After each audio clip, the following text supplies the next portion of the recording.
Merry Christmas, one and all. Welcome to episode 27 of the Wellsy Weekly Podcast, the show where I talk about anything and everything. My name is John, aka Wellsy, and today is Christmas. Well, it will be when this comes out. For me, Christmas is still a few days away, but that won't stop me being excited because Christmas is time for cheers, joy, and all that good stuff. So, if you haven't guessed already, I'm going to talk about Christmas. Some of the traditions that I have with me and my family. Songs that come along once a year, and the panic of that one question. So, to kick things off, I want to ask you that one question. And that question is, what do you want for Christmas? If you have an answer, let me know down below in the comments. Did you already get it, or is it something that's going to appear on your list next year? Personally, I always struggle with that question, because as soon as someone asks me, my brain just seems to shut down, and I have no idea what day it is, let alone what I would like for Christmas. I usually say money just because it's a safe option, but when I really stop and think about it, I could really do with another microphone. Maybe a small mic to show my face on the podcasts and get some guests on, but I don't have the equipment at the moment, but that is a plan for the future. So I should probably say something along those lines. But I always feel bad when I ask for something that's relatively expensive because I know people don't have lots of money and they shouldn't have to spend loads on me. I'll be happy with just some like After 8 mints or a pair of socks with something funny on them, you know. But the good thing about money is I can spend it on the stuff I need. Well, I try to anyway. Most of the time it ends up on takeaways and food because I get very hungry when I'm out and about. It's actually quite bad. So, I went to the Christmas market in Leeds and I spent maybe £100 that day. And the majority of that was food. So we had a Mackey's breakfast, we went for Wagamama's for lunch, I had beer, you know, all the usual stuff.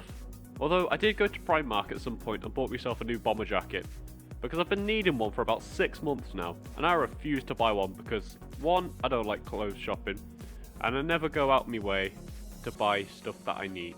I know I should, but that's okay, I have the jacket now, so it's all good. Well, the next thing I should probably buy is shoes.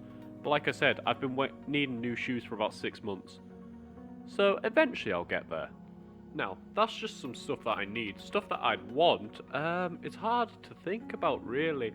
I would quite like one of those like scratch posters where it's just like, I don't know, a world map where you scratch off every place you've been to. That would be kind of cool, but I'd have to travel a lot more for that. Or maybe just like one of the poster ones. So like, one of the poster ones for movies, I mean. So you scratch off every movie that you've seen essentially, and you just go through the list. It'd be like a nice way to like do like a bucket list essentially for movies, or maybe a bucket list scratch poster. I just like scratch posters, to be honest with you.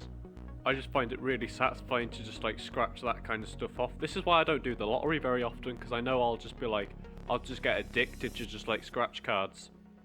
I mean, there's worse things to be addicted to. I mean, I could be addicted to chocolate. Well, actually, I am addicted to chocolate. But it's only in the festive seasons. You know, we're allowed to do this because, you know, it's Christmas. It's fine. You can work it all off throughout the rest of the next year. So, yeah, that's what I'd like for Christmas. If you've got any ideas, let me know down below in the comments. That is the question for this week. What do you want for Christmas? Now, I know for most people, at Christmas time, they go visit family, or the family meets up and they have a party, a get together, or something along those lines. And I am the same. My family likes to meet up and we celebrate together, usually at my dad's house because we have a big house, because he has a big house and he likes to cook. Well, I should hope so anyway, he's a chef. And I really like spending time with my family actually, like seeing the cousins and the sisters, you know, who's got her own family in life, because it's weird growing up with someone and then one day they're just gone. Like, it's weird to think you used to live in the same house and saw each other like almost every day. I mean, it's great now though as well. Like, I don't think I could live with any of my sisters at all anymore. Oh no. I like being able to go to the toilet without having to wait outside the door because they're in the shower, or getting moaned at because I ate the last bag of crisps. I'm like, it's not my fault you're slow. But I love them. I love my sisters, all three of them. They're great fun. But family parties, they're pretty fun, right? Because sometimes we'll be playing party games as well. And when I've described the games I play with my family, people seem to look at me just like, what the hell are you talking about? But they are real games, I promise you. So, there's this one game called the flower game, where you basically make a sandcastle out of flour, and then you put a chocolate on top. Then people take it in turns to slice a piece of the flour cake away. Eventually, you'll get a slither of the flour just holding up the chocolate, and whoever drops that chocolate loses. And the loser has to pick up that chocolate with their mouth. You know, say this out loud now, I can understand why people think it's a bit weird, but it's really good fun. It also gets so intense, like really intense. Oh, but not as intense as the chocolate game though. So, people take it in turns to roll a dice, and if you get a 6, then you have to start putting on gloves and a hat and a scarf. And then you have to open a bar of chocolate and cut pieces off with a knife and fork. Now, whilst all of this is going on, you've got people still rolling the dice, and if they get a 6, well, then they have to, like, you know, you have to start putting on the gloves and the hat and the scarf, and it's pure bedlam, like pure madness. Like, you hear people just shouting 6 every 10 seconds, and people are getting flustered because they can't get the gloves off. And I don't know how it ends, but it eventually ends at some point. Now, imagine this game with like 10 people in a conservatory.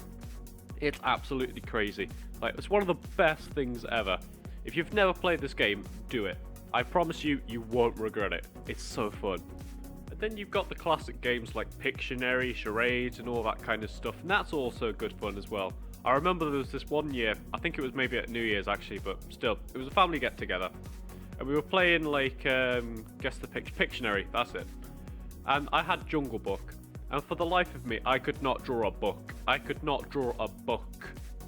Or like the pages of a book. Because I was trying to draw a jungle, and then the book afterwards, and then put it together. But nobody could figure out what it was. It was bad drawing on my part, I will say. So, you know, that's fine. Which is odd, because everybody keeps saying, oh yeah, you're really good at drawing and stuff. And I am when I try, but not in Pictionary. Oh no, that's just rushed, isn't it? It's like you're not embracing your inner Picasso when you're drawing in Pictionary. No, you're rushing because you want to get points for the team. Party games always seem to get intense. Yeah. And finally, I want to have a quick natter about Christmas songs, because they are here every year. And people try to make new ones, but to be honest, the old ones are usually the best ones. Like Frosty the Snowman, Rocking Around the Christmas Tree, you know, the classics. And another classic Christmas song is Last Christmas by Wham. Now, this song is interesting this year because there was a post or a challenge on like social media, I don't know if you saw it. It was called Whamageddon. And it is basically, if you hear the song before Christmas, you lose. So, if you're listening to the radio and it comes on, you're done. If you're last minute Christmas shopping and you hear it, boom, you're out. And I won't lie to you, I kinda miss hearing it. Because I quite like Wham, and I like that song, but I haven't heard it at all this month. It's really quite saddening. Like, I've stopped listening to the radio, and I haven't put it on my Spotify playlist just to avoid it. And I want to listen to it, but I can't, because I'm playing this game. Now I could cheat and not tell anybody about, you know, if I've heard it or not, but where's the fun in that, you know?